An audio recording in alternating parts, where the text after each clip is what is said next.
হলো, যদি কোনো ভক্তচরণের অপেক্ষাকৃত অপরাধ হয়ে থাকে, প্রতীক্ষার অপরাধ, গলত নিকিত বসে ক্ষমা প্রার্থনা করছি।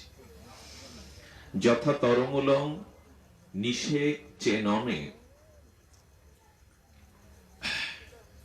তৎ ভুজ উপশাখা।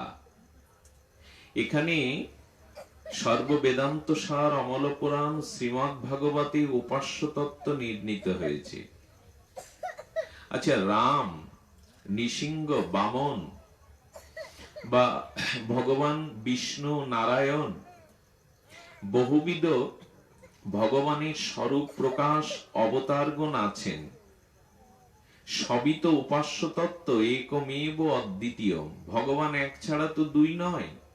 তো ভগবানের বিভিন্ন অবতার, সেটা যুগ অবতার, মন্বন্তর অবতার, গুণাবতার, আবেশ অবতার হতে পারে, সেটা রাম, নৃসিংহ, বামন, মৎস্য, কূর্ম হতে পারে, কিন্তু কোন স্বরূপের উপাসনাটা সর্বশ্রেষ্ঠ, কোন উপাসনাটাই আমরা শুদ্ধা, বিশুদ্ধা, কেবলা প্রীতি ভক্তি বা সর্ব উচ্চ কক্ষার যে বিশুদ্ধ প্রেম ভক্তি লাভ করতে পারবো, সেটি এখানে ভাগবত জানাচ্ছেন।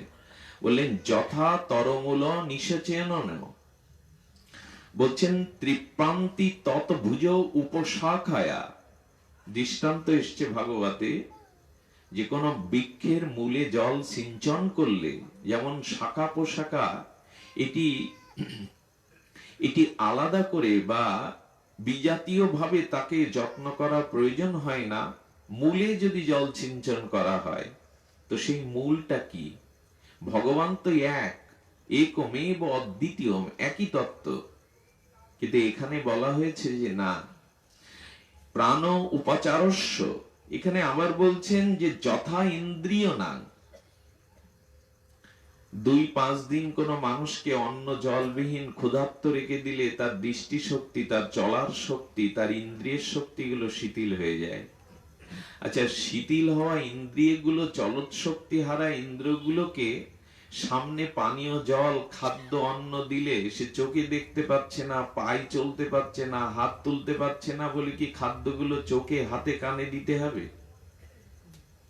খাদ্যটা তার পাকস্থলিতে দিতে হবে। উদরময় পাকস্থলিতে যদি খাদ্য কণা, পানীয় জল পড়ে, তবে সমস্ত ইন্দ্রিয়গুলো আবার বলবতী হয়ে উঠবে। তেমন ভাগবত বলছে, যেমন বৃক্ষের মূলে জল ছেচনে পুরো বৃক্ষ পল্লবিত, সজীবিত হয়, মুকলিত হয়, যেমন উদরস্থ পাকস্থলিত খাদ্য পানীয় জল গেলে তার সারাংশ দ্বারা ইন্দ্রিয়গুলো বলবতী হয়, চলৎ শক্তি ফিরে পায়, তেমনি এক শ্রী রাধা গোবিন্দ চরণে অর্পিত করতে পারলে সকল কিছুই পরিব্রাপ্ত হয়। শ্রী গুরু একবার উলোধ্বনি একবার দেবেন। শ্রী গুরুদেবের নির্দেশ কি? শ্রীধাম বৃন্দাবন যুগল ভজন ধন। না, তোমরা অন্যদিকে মন দিও না। বিশেষ করে মহাপ্রভুর এই কলিযুগে, ব্রজপ্রেমের এই কলিযুগে, রাধা দাস্য মঞ্জরি ভাব সাধনার কলিযুগে তোমরা অন্য পথে যেও না। এর মানে এই নয় যারা অন্যান্য উপাস্যের উপাসনা করে আমরা বিন্দু মাত্রও তাদের ক্ষুদ্র বলছি না, বিন্দু মাত্রও তাদের আমরা ছোট করছি না। শুধু বলতে চাইছি, সমস্ত ভাগবত স্বরূপের মূল কেন্দ্র, রসিকেন্দ্র মৌলি, রসিক শিকার হলো অখণ্ড পরতত্ত্ব ভগবান শ্রীকৃষ্ণ। তার চরণ আশ্রয় করলে, তাকে ভজন করলে ভিন্নভাবে আর কোন উপাসনার প্রয়োজন না। এটা আমার সম্প্রদায়ের কোন মন গড়া কল্পিত সিদ্ধান্ত নয়, এটা শাস্ত্রীয় সিদ্ধান্ত। আচ্ছা, আমাদের কথা বাদ দিন, কারো যদি সংশয় থাকে চলুন, সেখানে মুনীন্দ্র, যোগীন্দ্র, ব্রহ্মর্ষিবৃন্দ বসেছেন, সিদ্ধান্ত নিতে পারছেন না আমরা কার উপাসনা করব, আমাদের উপাস্য তত্ত্ব কোনটি। সেখানে উপস্থিত হলেন ব্রহ্মার মানস পুত্র ভৃগু। ভৃগু উপস্থিত হওয়ার পরে বলছেন, মুনিগণ, হে যোগীগণ, হে মুনীন্দ্র, ব্রহ্মর্ষিগণ, আমাকে একটু সময় দিন, কার উপাসনা শ্রেষ্ঠ আমি নির্ণয় করে, পরীক্ষা করে আপনাদের জানাচ্ছি। উনি পিতামহ ব্রহ্মার কাছে গেলেন, ব্রহ্মারই তো পুত্র ভৃগু। ব্রহ্মা পিতার কাছে গিয়ে উনি প্রণত হলেন না, সম্মান প্রদর্শন করলেন না, দাঁড়িয়ে পড়লেন। ব্রহ্মা তিনি রজগুণে ক্ষিপ্রতার সহিত বললেন, বেরিয়ে যাও। পিতার সামনে এসে প্রণাম করলে না, মাথা নত করে সম্মাননা দেখালে না, যাও বেরিয়ে যাও। ভৃগু বেরোতে বেরোতে মনে মনে বলল, এইখানের পরীক্ষা আমার শেষ। আচ্ছা, পুত্র যদি পিতাকে একদিন প্রণাম না করে তাতে কি এত যায় এসে যায়? তোমাকে একদিন প্রণাম করলো না, এত প্রণাম পাওয়ার, এত সম্মানের আকাঙ্ক্ষা তোমার? পুত্র যদি ভুল ক্রমে পিতাকে প্রণাম একদিন নাই করলো তাতে কি এসে যায়? বলে এখানের পরীক্ষা সমাপ্ত। ওর থেকে উচ্চস্তর তত্ত্ব ভগবান শঙ্করের কাছে গেলেন, শিবের কাছে। ব্রহ্মার থেকে আরো অনেক উপরের স্তর। সেইখানে যাওয়ার পরে উনি বললেন, এইখানে আর চুপচাপ দাঁড়ালে হবে না, এখানে পরীক্ষাটা আরো একটু সুগভীরে গিয়ে করতে হবে।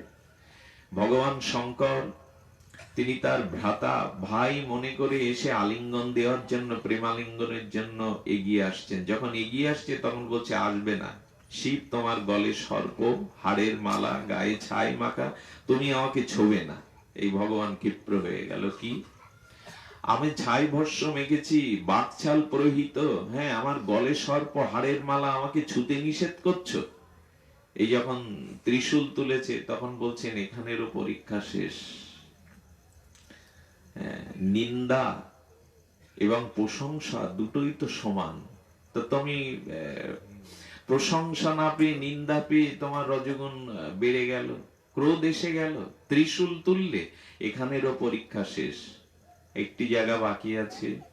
ভগবানের বিলাস মূর্তি, বৈকুণ্ঠ অধিপতি শ্রীমান নারায়ণ তিনি শয়নে আছেন। কমলা দেবী, লক্ষ্মী দেবী তার চরণ সম্বাহন করছেন। সরাসরি অনুমতি না নিয়ে ভৃগু তার চরণের পদাঘাত করে দিল ভগবানের বুকে। এখানে পরীক্ষাটা আরো বড়। ওখানে নিন্দা করলেন, ওখানে প্রণাম করলেন না, এখানে ভগবানের বুকে সরাসরি পদাঘাত করে লাথি মেরে দিলেন। ভগবান তিনি উঠে হাত জোড় করেছেন।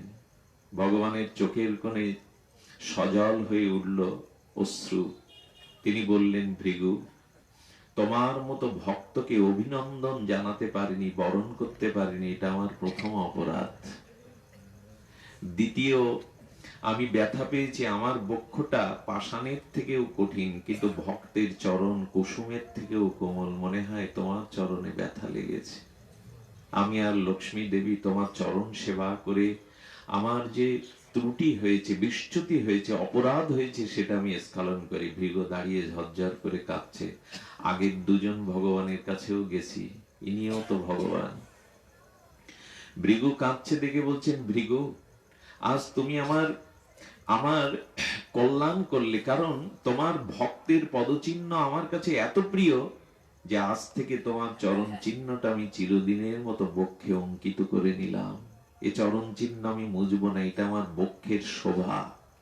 এবং তোমার এই চরণ স্পর্শ দ্বারা আমার এই বক্ষ মাঝে এক একটি লঙ্কূপে যে অনন্ত বিশ্ব ব্রহ্মাণ্ড আছে, সেই ব্রহ্মাণ্ডে যে ভগবত বিমুখ, কৃষ্ণ বিমুখ জীব আছে, তোমার চরণ ধুলিতে আজ তারা কৃষ্ণমুখী হবে, আজ তারা কল্যাণমুখী হবে।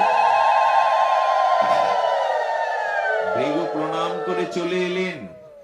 আর মুনীন্দ্র বরেণ্য ঋষিদের মধ্যে সে এক বাক্যে অঙ্গুলি তুলে ঘোষণা করলেন, যদি উপাসনায় করতে হয় তবে গোবিন্দেরই উপাসনা করো, ভগবান শ্রীকৃষ্ণেরই উপাসনা করো, এটি শ্রেষ্ঠ।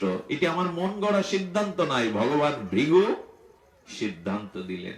আচ্ছা, ব্রহ্মা কি জানতে পারেননি তার পুত্র তাকে পরীক্ষা করতে এসছে কিনা? ব্রহ্মা জানতেন। তো ভগবান শিব জানতেন না যে ভৃগু কেন এসছে, কি উদ্দেশ্যে? এক জ্যোতিষী তো আপনাকে দেখে ভবিষ্যৎ বলে দিতে পারে, আর ভগবান এই তত্ত্ব জানে না। অর্থাৎ ব্রহ্মা শিবও দেখিয়ে গেলেন, উপাসনা যদি করতে হয় তবে গোবিন্দেরই উপাসনা করো। এমন দয়ালু, এমন কৃতজ্ঞ, এমন ভক্তবৎসল ভগবান। ভগবৎ স্বরূপ অনেক থাকতে পারে, কিন্তু না, এমন কারুণ্য, এত বদান্য এবং এত কৃতজ্ঞ, এত ভক্তবৎসল ভগবান আর নাই। তাই শাস্ত্র সিদ্ধান্ত দিচ্ছে শ্রী গোবিন্দকেই আমাদের উপাসনা করতে হবে। গুরুদেব বলে দিলেন, যুগল ভজন ধন, যুগল ভজন করো। আমাদের উপাস্যটা মনে একটু নির্ণয় হলো। কাউকে জোর করে তো চাপিয়ে দেওয়াটা আধ্যাত্মিকতার কাজ না, এই জগৎটা চাপিয়ে দেওয়ার বিষয় না। এই জন্য বলছেন যে ভগবান শ্রীকৃষ্ণের এবং রাধা তত্ত্বে আমাদের সমর্পিত হয়ে উপাসনার উপাসক তত্ত্বটিকে নির্ণয় করতে হবে। যে গোবিন্দের উপাসনা করলে কি হয়, সর্ব অনুকূল্যটা কিভাবে হয় দেখেন। অরিমিত্রং বিষং পরম ধর্ম ধর্মতাং ব্রজেত সুপ্রসন্নে ঋষিকেশ বিপরীত বিপর্যয়। যদি কেউ ভগবান শ্রীকৃষ্ণের চরণে আকতি প্রণতি প্রসন্নতা সহকারে একটু নিষ্কাম বিশুদ্ধ ভাবে তার চরণের ভজন করতে পারে, তার মহিমা শুনুন। বলছেন শ্রীকৃষ্ণ যদি প্রসন্ন হয় তবে শত্রু ও মিত্র হয়ে যায়। কি করে যায়? বাইরের শত্রুর কথা বাদ দিন, আমাদের ভেতরেই যে কাম ক্রোধ রিপুরূপ শত্রু আছে, তারা আপনার মিত্র হয়ে যাবে, আর আপনাকে বিপদগামী করবে না, পতনোন্মুখ করবে না, আত্মখলনের পথে নিয়ে যাবে না। রিপুগুলো তখন কৃষ্ণ ভজনের দিকে ধেয়ে যাবে। মানে ড্রেনের জলটা গঙ্গায় গিয়ে পড়বে, ড্রেনের দূষিত জল, কিন্তু সদ্য পতকনাশিনী যদি গঙ্গায় গিয়ে ড্রেনের জল পড়ে তাহলে পবিত্র হয়ে গেল। তখন কাম ক্রোধ গুলো আপনার পবিত্রতা করবার জন্য সেবাদমুখ করে দেবে। আর কি হয় বললেন, গোবিন্দের ভজন করলে বিষ অমৃত হয়ে যায়। যে সংসারে যে অভিশপ্ত কর্মফলের বিষ, এগুলো অমৃত হয়ে যাবে। আর কি হয়, অধর্ম ধর্ম হয়ে যায়।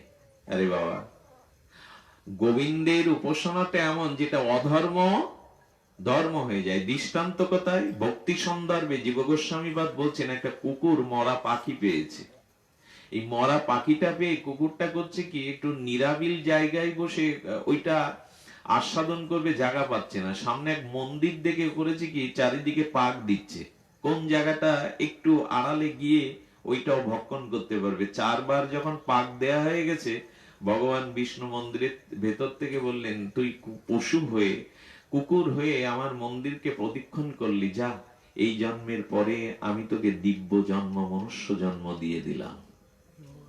এই হলো ভগবানের কৃতজ্ঞতা। কুকুর 4টি পাক প্রদক্ষিণ করেছে মন্দিরে, তাকে তাকে মনুষ্য জন্ম দিয়ে দিলেন। শুধু কি তাই, সন্ধ্যার প্রকল্পে 2জন মাতাল মদ খেয়ে টলতে টলতে যাচ্ছে। কোন সাধুর অঙ্গের গেরুয়া একটা বসন পড়ে গিয়েছিল, সেই বসনটা হাতে নিয়ে 2 মাতাল 2টো লাঠি ভেঙে ওর উপরে, মন্দিরের উপরে গিয়ে টানিয়ে বলছেন, এই মন্দিরের ধ্বজা টানিয়ে দিলাম। ভেতর থেকে ভগবান বলে বসলেন, আমিও তোদের বৈকুণ্ঠে যাওয়ার ব্যবস্থা করে দিলাম, মৃত্যুর পরে তোরা বৈকুণ্ঠ পেয়ে যাবে। 2জন মাতাল। শুধু কি তাই, এক ভগ্ন মন্দিরে একজন তৈল দিয়ে প্রদীপ প্রজ্বলন করে আসেন, অনেকটা তেল দিয়ে মাটির প্রদীপ প্রজ্বলন করেন। ওই মন্দির প্রকাশ্যে একটা ইঁদুর এসে ওই তেলগুলোই চপচপ করে খায়। সেদিনও তেল দিয়ে প্রদীপ জ্বালিয়ে গেছে জঙ্গলের ভগ্ন মন্দির। একটা ইঁদুরি করেছে কি, ওই প্রতিদিনের অভ্যাস বশত তেল খেতে শুরু করেছে। তেলটা খেতে গিয়ে সলিতাটা তার দন্তে লেগে বেঁধে গেছে। যখন তাপ লাগছে তখন ইঁদুরটা মুখ নাড়ছে বাঁচার জন্য। যখন মুখ নাড়ছে তখন পূজারী যেমন বিগ্রহকে আরতি করে, এরকম সলিতাটা নড়ছে।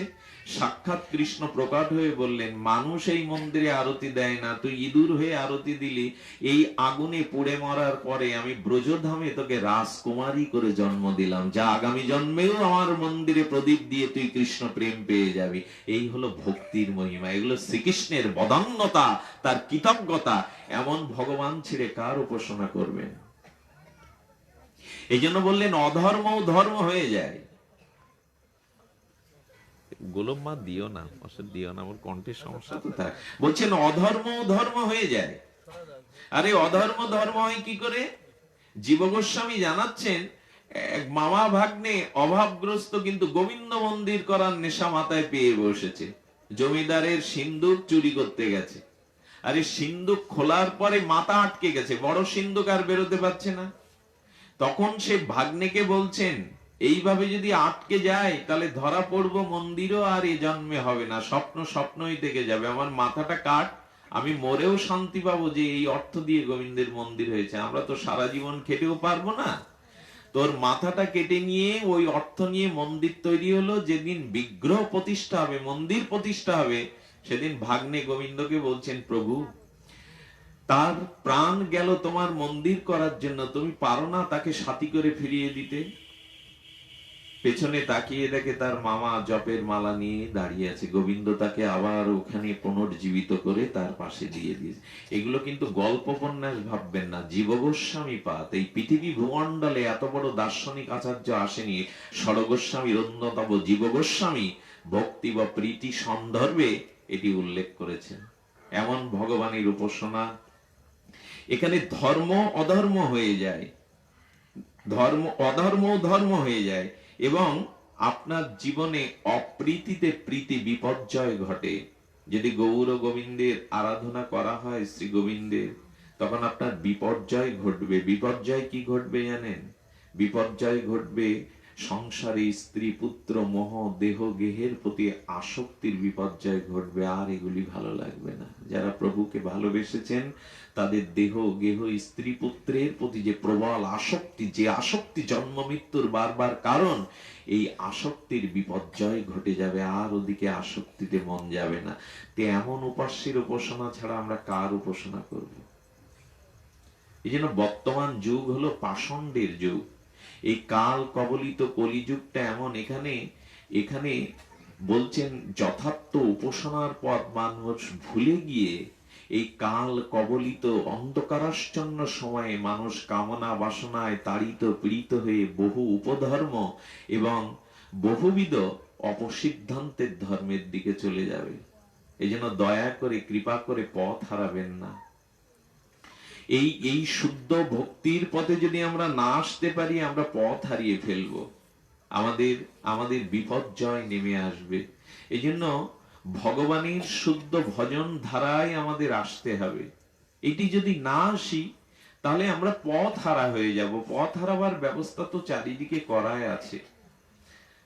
আজকে ধর্মের যে দুরবস্থা, আজকে মত পথের যে দুরবস্থা, এই জন্য আমাদেরকে সঠিক উপাস্য তত্ত্ব নির্ণয় করতে হবে। তবে সাবধান করে দেই, কোন দেব দেবী, কোন অবতারের নিন্দা করা যাবে না। কোন দেব দেবীর নিন্দা, পূজা নাই করলেন, গোবিন্দের অর্চন করলেন, কিন্তু না, কারো নিন্দা করা যাবে না, যথার্থ নিষ্ঠার সহিত। আচ্ছা, নিষ্ঠাটা কেমন দেখুন। হনুমানকে ডাকতে পাঠিয়েছেন গরুরকে ভগবান দ্বারকাধীশ বলছেন, গরুর একটু হনুমানকে একটু নিয়ে এসো তো আমার কাছে। গন্ধমাদন পর্বতে হনুমান বসে বসে রামের বিগ্রহকে তুলসী দিচ্ছেন, ফুলমালা দিচ্ছেন। গরুর গিয়ে পিছনে বলছেন, হনুমান ভক্ত শ্রেষ্ঠ, চলুন চলুন, ভগবান দ্বারকাধীশ আপনাকে স্মরণ করেছে। কে শোনে কার কথা? উনি নিষ্ঠার সহিত রাম ও রাজীব লোচন চরণে কমল চরণে তুলসী দিয়ে যাচ্ছেন। গরুর বলছেন, আমাকে উপেক্ষা। বারবার শুনেও শুনছে না, উনি ওনার পাখনা দিয়ে জোর করে তুলতে গেছেন। হনুমানও ল্যাজ দিয়ে এমন একটা ঝটকা দিয়েছে, সামনে গোবিন্দের সামনে গিয়ে হোঁচট খেয়ে পড়েছে। এই মূর্ছা প্রায়। জ্ঞানী ব্যক্তি অপমান হলে অন্যকে তো জানায় না। কি গো গরু, হনুমতেকে আনলে না? বললেন, প্রভু আমি বলেছিলাম কিন্তু আমার কথা শুনলো না, ঝটকাটা খেয়েছে আর বলল না। বলে, তোমারও ভুল হয়েছে, আমার একটা ভুল হয়েছে। হনুমানের সামনে গিয়ে যদি বলো কৃষ্ণ ডাকছে, দ্বারকাধীশ ডাকছে, ও কানে শুনতে পাবে না। ওকে গিয়ে বলতে হবে অযোধ্যাপতি রামচন্দ্র তোমায় ডাকছে, তখনই শুনবে। ভগবান হনুমানের দ্বারা ইষ্ট নিষ্ঠাকে জগতে প্রতিষ্ঠা করছেন। যদি ভালোবাসতে হয়, একটা মন কজনকে দেবেন আপনারা? এক সতী পতিকে ছাড়া তো মন 2 দর্জনকে দেয় না। তেমনি আমরা কার উপাসনা করব? আমরা 12 মাসে 13 পার্বণ করি। আমরা কি অবস্থা? তুলসী জল খাচ্ছে এক ধর্ম, গোপাল দুধ খাচ্ছে, যে এগুলো কি? এগুলো যার দুই ছেলে পিড়ে পেতে আত্মীয় করো, এগুলো কি? এগুলি আরে তুলসী জল খাবে না, উনি কি মৃতা? ঐশ্বর্যের দেবী লক্ষ্মী, বিদ্যার দেবী সরস্বতী, ইনি ভক্তির দেবী। বৈষ্ণবরা তুলসীকে জল ছিঞ্চন না করে, প্রণাম প্রদক্ষিণ না করে জলও মুখে দেয় না। উনি মরা নাকি? উনি ভক্তির দেবী, উনি জল খাচ্ছেন, এটা আবার উপধর্ম কেন? এগুলো বিপর্যয় ঘটেছে আমাদের মধ্যে। গোপাল দুধ খাবে না তো দুধ খাবে কে? গোপাল তো গাভীদেরই ভালোবাসেন, তিনি গোবৎস পালন রক্ষণ করেন, তো তিনি দুগ্ধ উৎকৃষ্ট গোদুগ্ধ খাবেন না তো কে খাবে? এটা আবার নূতন করে বলার কি আছে? গোপাল দুধ খাচ্ছে তাই নিয়ে দেশ মাতাল করে দাও। এগুলি ঠিক না। ভগবানের উপাসনাটা শাস্ত্র নিরিখে করতে হবে, মন গড়া সিদ্ধান্ত করলে হবে না। আমাদের মাঝে এই অপসিদ্ধান্ত গুলো বারবার এসে পড়েছে। হনুমানকে গিয়ে এবার গরুর বলছেন দ্বারকাধীশ নয়, আমার একটু ভুল হয়েছে হনুমাতে, আপনাকে আহ্বান করেছেন রাজীব লোচন অধৈর্যাপতি কৌশল্য নন্দন লক্ষণ অগ্রজ রাম, এই যেই বলেছে হনুমান আর নাই। বলেন আগে ডাকলাম তো শুনলো না, আর এবার বলার সাথে সাথে কোথায় উদাও হয়ে গেল। উনি উড়ে এসে দেখেন দ্বারকাধীশ ভগবান হনুমান আসার আগে রাম রূপ ধরেছেন, আর রুক্মিণী দেবীকে সীতা রূপে বামে বসিয়েছেন। হনুমানকে গরুরকে বলেছিল, গরুর আমি জানি কৃষ্ণ আর রামের মধ্যে কোনো পার্থক্য নেই, একজন মর্যাদা পুরুষোত্তম, একজন লীলা পুরুষোত্তম, কিন্তু তাও জানার পরে আমার মন প্রাণ রাম চরণ ছাড়া অন্য চরণে যায় না, আমি অন্যকে চিনি না। এক তত্ত্ব জানলেও আমি আমার রঘুপতি রাম ছাড়া অন্যকে চিনি না। এই তো নিষ্ঠা আমাদের আছে। এক ঠাকুরের আসনে আপনারা দেব দেবী সহ রাধা কৃষ্ণ নিতাই গৌর 14-15 বিগ্রহ রেখেছেন, কাকে মন দেবেন আপনি? একটা মন। কতজনকে ওখানে ভোগ লাগান? বাড়িতে 5 জন আত্মীয় স্বজন আসলে, অতিথি আসলে একজনকে দেবেন নাকি থালায়? এগুলো ঠিক ঠিক উপাসনা না, এগুলো বিভ্রান্তির পথে চলে গেছি। সদ্গুরু বা পরম্পরা ধারায় না আসলে এই বিভ্রান্তি গুলো যাবে না। এই জন্য মনটা একজনকেই দিন। ওই বৃক্ষের মূলে জল দিলেই যেমন শাখা পোশাখা উজ্জীবিত হবে, উদরে খাদ্য পড়লে, পানীয় জল পড়লে যেমন ইন্দ্রিয়গুলো বলবান হবে, বলবতী হবে, ক্রিয়াশীল হবে, তেমনি এক গোবিন্দের উপাসনার মাধ্যমে। আর গোবিন্দের কৃতজ্ঞতা দেখেন, অর্জুন গেছে ফুল তুলতে, গেছে কার বাগানে? যেখানে হনুমান ওই বাগানটা রক্ষা করছে। হনুমান ওই বাগান থেকে ফুল তুলে রামচন্দ্রের মালা পূজা এগুলি করে। হনুমান লাফিয়ে এসে বলছে, রাখো, কে তুমি? বলে আমি তৃতীয় পাণ্ডব অর্জুন। কি নিতে এসছো? তা ফুল নিতে এসছি। তা ফুল নিতে এসছো কার জন্য? বলে আমার উপাস্য, আমার সখা শ্রী গোবিন্দের জন্য ফুল নিতে এসে। ও, তুমি তাহলে তৃতীয় পাণ্ডব অর্জুন। হনুমানের সাথে এই প্রথম সাক্ষাৎ অর্জুনের। আচ্ছা, ভালোই করেছো, যাও ফুল নিয়ে যাও। তবে ফুল বাগানের মালিকে না বলে তুমি ফুল চুরি করে নিয়ে যাচ্ছ, এটা তো ঠিক না অর্জুন। আসলে এটা আমার মনে হয় তোমার প্রভু তো চোর, ননি চোর, অমুক চোর, তমুক চোর, তো যার চোরের শিষ্য তো চোরই হবে। উনি একটু সুযোগ পেয়েছে। হনুমান তখন বললে, একটু হনুমানকে বলছেন আপনি একটু সামলে কথা বলুন, আমার প্রভুকে চোর বলে যাচ্ছেন। আচ্ছা, আপনার প্রভুকে আপনি কে? বলেন আমি রামচন্দ্রের দাসানুদাস, আমি হনুমান। বলছে, ও, এই জন্যই তো আপনার মুখে এই কথা। দুজনকে সারবে না কাউকে। স্ব উপাস্যের এখানে গুণকীর্তন করতে বলছেন আপনার রামচন্দ্র, তার কাঁধে তীর ধনুক আছে। আচ্ছা, তার এই ক্ষমতা হলো না একটা বান দিয়ে সমুদ্রের এপার ওপার সেতু করতে? স্বয়ং ভগবান, তীর ধনুক আছে, উনি বানরদের দ্বারা পাথর বইলেন, ওইখানে সেতু দিলেন কেন? তখন হনুমান বলছেন, আমার প্রভু পারতেন, তবে এটা তিনি আমাদের দ্বারা অযোগ্যকে যোগ্য করবার জন্য করেছেন। হনুমানকে তখন অর্জুন বলছেন, আমার কাঁধেও তো গান্ডীব আছে, আমি এমন একটা বান ছুটতে পারি যে সমুদ্রের এপার ওপর সেতু হতে পারে। হনুমান বলছে, তা হয়তো পারে, কিন্তু আমি উঠলে সে সেতু ভেঙে নেয় তলেই চলে যাবে, পাতালে চলে যাবে। বলে, তাহলে আমি প্রতিজ্ঞা করছি, আমার সেতুর উপর উঠলে যদি সেতু ভাঙে, আমি আগুনে পুড়ে আত্মহনন করবে, মুখ কাউকে দেখাবো না, গোবিন্দকেও দেখাবো না। শুরু হলো, বান নিক্ষেপ করে সেতু তৈরি হলো। হনুমান করলেন কি, রাম সীতার স্মরণ করে 1,00,000 যোজন বাড়ালেন শরীর, এক একটা পর্বতকে লোমকূপে ভার আনলেন। সেতুতে ওঠার সাথে সাথে নরকে ভেঙে চুরে একেবারে পাতালে প্রবেশ করলো। অর্জুন বললেন, প্রভু সারাটা জীবন তোমার সখা হয়ে চরণাশ্রয় করে আজ তোমার মহিমা ক্ষুণ্ণ হলে এ মুখ আমি দেখাবো না। আগুন জেলে ঝাঁপ দিতে যাবে। হনুমান বলছে, সর্বনাশ, এ তো পরীক্ষা করতে গিয়ে আর এক জ্বালা বাঁধলো। আরে আপনার মরার দরকার নেই, আমি বলছি তো আপনার। বলেন, না, আমি ক্ষত্রিয়, আমি তৃতীয় পাণ্ডব, আমি মুখে যা বলি তাই করি। গোবিন্দ তখন করেছেন কি, একটা ব্রাহ্মণের বেশ ধরে এসে হাজির। আচ্ছা, তোমরা এরকম একজন ঝাঁপ দিতে যাচ্ছ, একজন ওকে বাধা দিচ্ছ, ঘটনাটা আমায় বলো তো। ব্রাহ্মণ দেখলে 2 ভক্ত নত হয়ে প্রণাম করেছে। পূর্ব ঘটনা বলার পরে বলছি, প্রতিজ্ঞাটা যেখানে করেছিলে তৃতীয় কেউ ছিল? ভগবান সুযোগ পেয়ে গেছে, দুজনের মধ্যে যে প্রতিজ্ঞা হলো, তৃতীয় ব্যক্তি কেউ ছিল?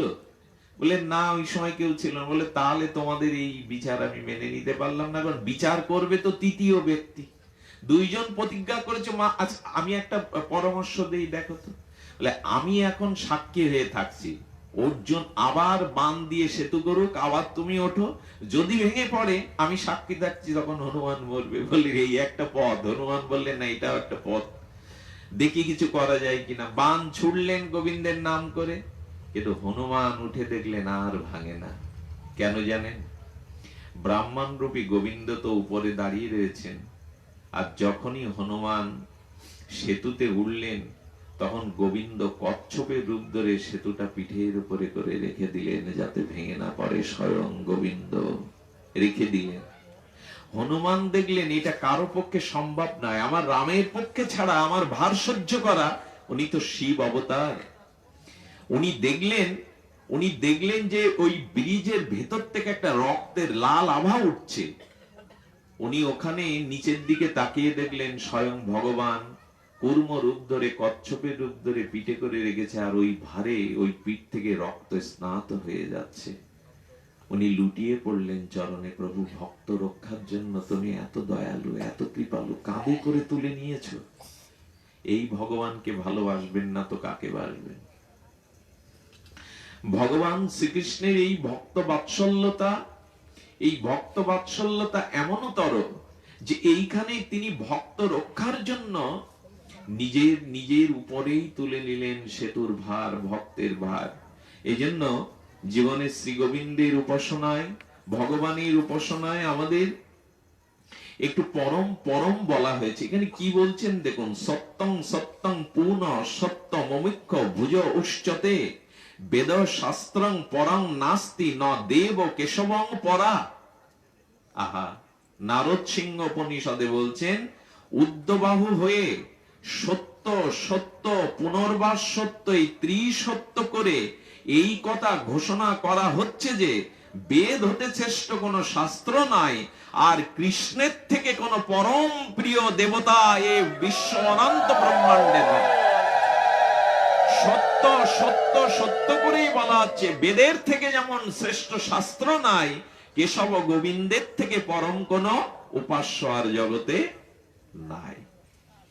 আর কি বলা হচ্ছে, বাসুদেবং পরিত্যাজ্য য অন্য দেব উপাসতে। একটু মন দিতে হবে কথাটা। ত্যক্ত অহেতংস মুরাত্তা ভুক্তান্তে হলাহলং বিষম। আহা, এটা স্কন্দ পুরাণ বাক্যে বলছেন, যে ব্যক্তি বাসুদেব সম্বন্ধ পরিত্যাগ করে দেবতা স্তরের উপাসনা করে, সেই মূঢ়মতি অমৃত ত্যাগ করে বিষ ভক্ষণ করে।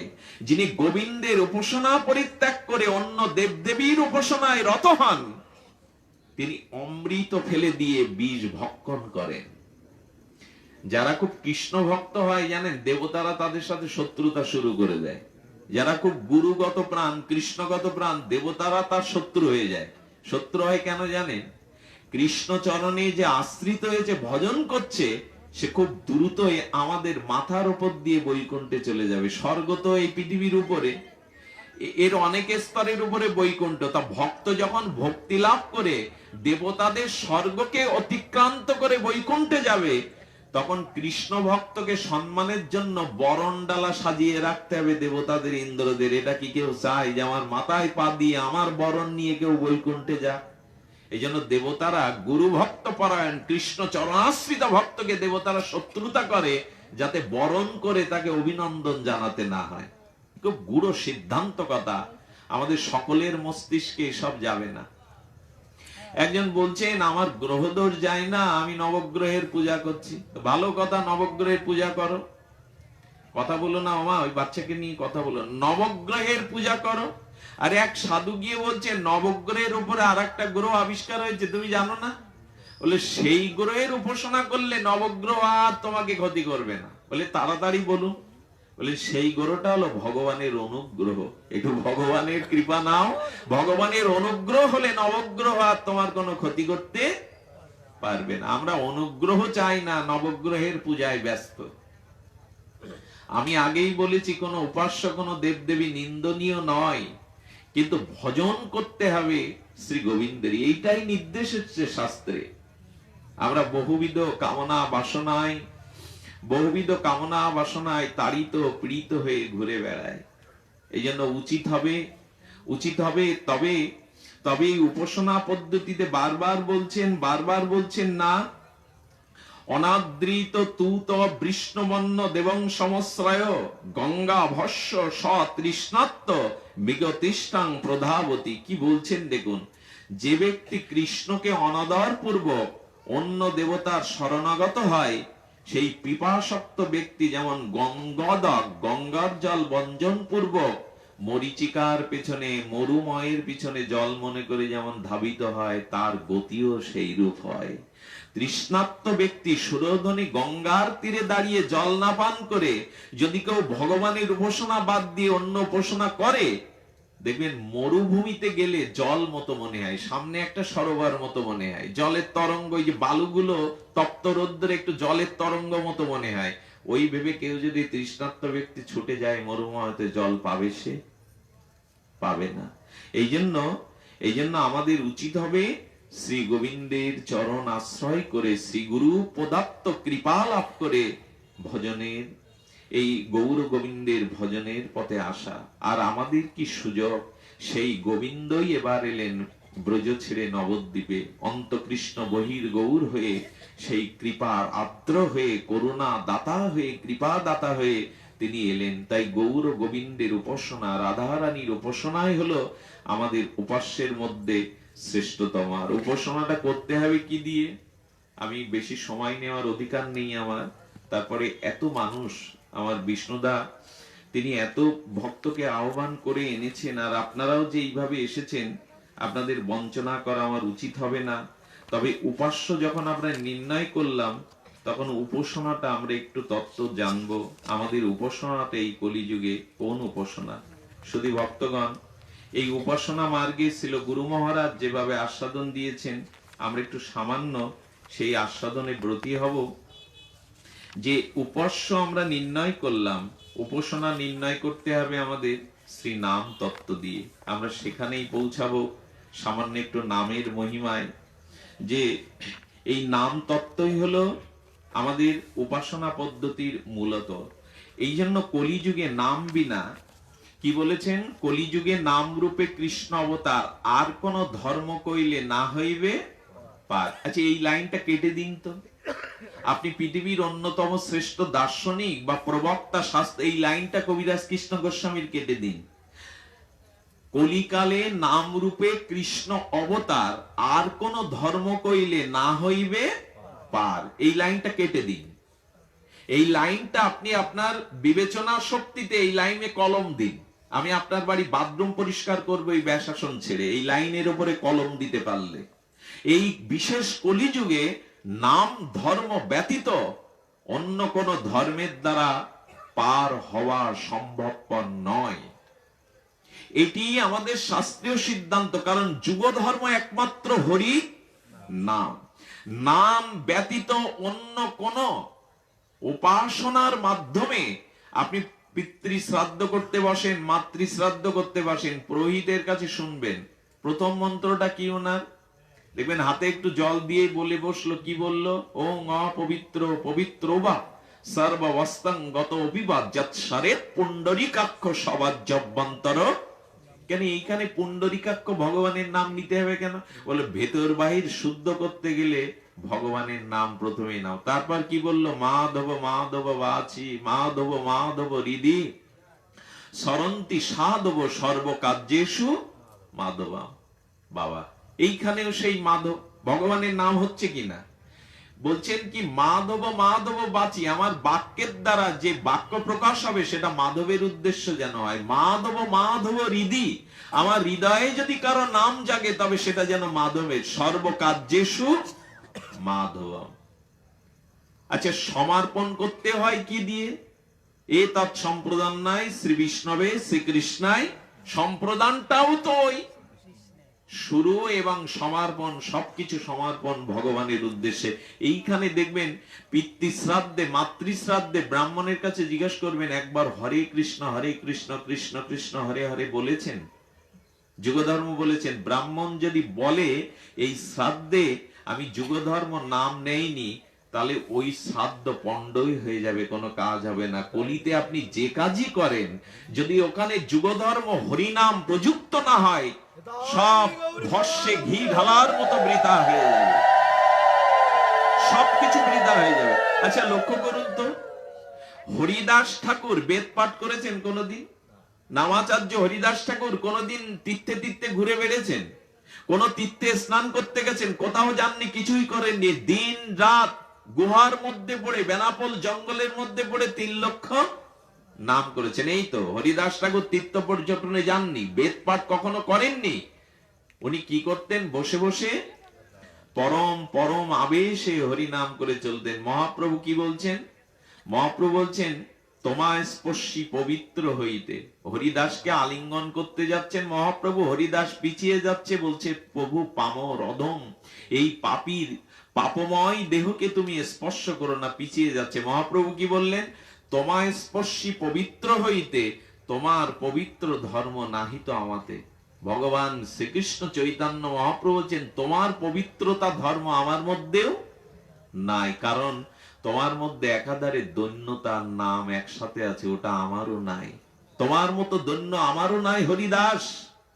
তুমি সংসার ত্যাগী, তুমি চিরদিনের সন্ন্যাসী, তবু সন্ন্যাসের অভিমান তোমার নেই, ভালো খাওয়া পড়ার অভিমান নেই। তোমার দৈন্য, তুমি পুরীতে থেকে কোনোদিন জগন্নাথ দর্শন করতে যাওনি, তুমি অসুচি অপবিত্র মনে করো নিজেকে, তোমার মতো দৈন্য আমারও নেই, তাই তোমাকে স্পর্শ করছে আমি পবিত্র হব বলে। এটা শ্রীকৃষ্ণ কি বলছেন? সারাক্ষণ করো তুমি চারিবেদ অধ্যয়ন। বেদ পড়েনি, কিন্তু যিনি হরিনাম করেন বেদের সারাৎসার তার জানা হয়ে যায়, বেদের তত্ত্ব তার অধিগত হয়ে যায়। মহাপ্রভু বলছেন সারাক্ষণ করো তুমি চারিবেদ অধ্যয়ন, দ্বিজন্যাসী হইতে তুমি পরম পাবন। তুমি ব্রাহ্মণের থেকে শ্রেষ্ঠ, তুমি সন্ন্যাসীর শিরোমণি, কারণ তুমি হরিনাম করো।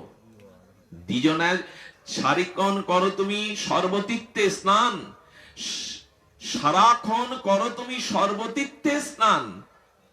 হ্যাঁ, তুমি সর্বতীর্থে স্নান করো, আর তোমার মুখ দিয়ে সর্বদা হরিনাম উচ্চারণ। এই কথা মহাপ্রভুই তো সিদ্ধান্ত জানিয়ে গেলেন। এই জন্য নাম আশ্রয় যারা করেছেন, আর মহাপ্রভু কি বললেন? এই বাংলাদেশেই তপন মিশ্রকে বলেছিলেন সাধ্য সাধন তত্ত্ব যা কিছু সম্বল হরিনাম সংকীর্তনে মিশালো সকল।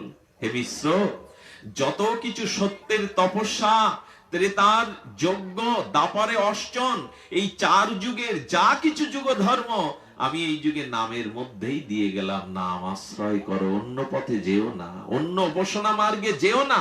আমরা ওটা পারবও না, আমরা ওটা পারবও না। আচ্ছা, এখন প্রশ্ন হচ্ছে নাম কাকে বলে? আমরা একটু নাম তত্ত্ব আস্বাদন করে পাঠ বিশ্রাম করি, যেহেতু অধিবাস দিয়ে আছে, আর আমি তো এক অপরাধ করেছি অনেক বিলম্বিত হয়ে এসে। নাম কাকে বলে? আমরা এত নাম নিয়ে মাতামাতি করছি, এত নাম চলছে, প্রতিটা গ্রামে ভাগবত পাঠ, প্রতিটা গ্রামে 16 প্রহার, অষ্টপ্রহার, 24 প্রহার, 56 প্রহার, কিন্তু নামের ফসল ঘরে উঠলো কই? আমরা জাগলাম কই? নামে যদি এত মহিমা হবে, এইখানে আমাদের একটু জানতে হবে যে কেন, অন্তরায়টা কোথায়, বাধাটা কোথায়? এত হরিনামের পরেও কেন আমাদের মানবিকতা, মনুষ্যত্বতা জাগে না? আমাদের হৃদয়ে অপরের মঙ্গলের চিন্তায় স্থান পায় না, শুধু নিজের স্বার্থ, আত্মকেন্দ্রিক চিন্তা। আমরা ধীরে ধীরে বিদ্বেষ, হিংসা, পরচ্ছৃত কাতরায় আমরা বিভোর হয়ে রয়েছি। কেন তবে? এত নাম নিয়েও কেন আমাদের চিত্ত শুদ্ধি হয় না? এখন আমরা বলবো একটু নাম কাকে বলে। আলোচনাটা ছিল গুরু মহারাজের অপরোক্ষ অনুভূতিতে জানিয়েছেন, একটু কৃপা করে শুনুন। নাম কাকে বলে? মনগ্রাহ বস্তান ব্যবহারেত্তন কেনাপি সংকেত বর্ণ দয়ং ইতি নাম। কি বলছেন গোস্বামী পাদ? মা কথা বলো না। মনগ্রাহস্য বস্ত্রান ব্যবহারেত্তেন কেনাপি সংকেতিক শব্দান ইতি ইতি নাম। বোঝা গেল না? বলছেন কোন মনোগ্রাহী বস্তু ব্যবহারের নিমিত্তে যে শব্দ উচ্চারণ করা হয় তার নাম হলো নাম। আবার বলি মা, কোন ব্যবহার, মনোগ্রাহী কোন বস্তুর ব্যবহারের নিমিত্তে, ওই বস্তু প্রাপ্তির নিমিত্তে, ওই বস্তুকে পাওয়ার জন্য যে শব্দ উচ্চারণ করা হয় তার নামই হলো, এই শব্দের নাম হলো নাম। বর্ণ মানে শব্দ। একটু একটু যদি সহজ করে বুঝি, কোন মানুষের জল পিপাসা লেগেছে, তার মনোগ্রাহী পিপাসাক্ত জলের জন্য মন ওটা চাইছে, তার পিপাসা লেগেছে, তখন সে আগুন উচ্চারণ করবে না কাঠ উচ্চারণ করবে? কি উচ্চারণ করবে? জল। বর্গীর জলা জল, এই দুটো বর্ণরূপ শব্দ উচ্চারণ করবে। কেন করবে? কারণ ওই জল শব্দ উচ্চারণ করার সাথে সাথে আপনি আমি জেনে গেলাম ব্যক্তিটার পিপাসা লেগেছে, ওকে এখন আগুন না, ওকে এখন একটু জলের দিতে হবে। তাহলে কি বলা হলো? মনোগ্রাহস্য বস্ত্রান ব্যবহারাত্মেন কেনেপি সংকেতিক শব্দ দয়া ইতি নাম। অর্থাৎ মনোগ্রাহী কোন বস্তু ব্যবহারের নিমিত্তে যে শব্দ, এই শব্দই হলো নাম। বোঝা গেল কি একটু? কোন মনোগ্রাহী বস্তুর ব্যবহারের জন্য আমরা যে বর্ণ বা শব্দ উচ্চারণ করি তাকে বলে নাম।